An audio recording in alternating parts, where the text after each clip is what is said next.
right. Okay. Okay.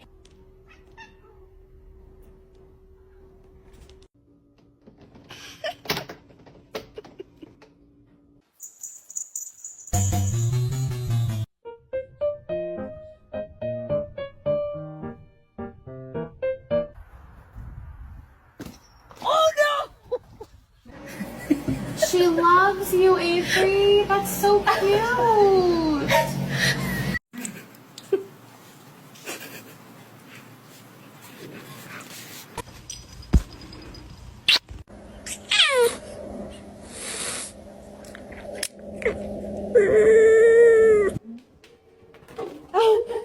Here comes Edgar. Oh.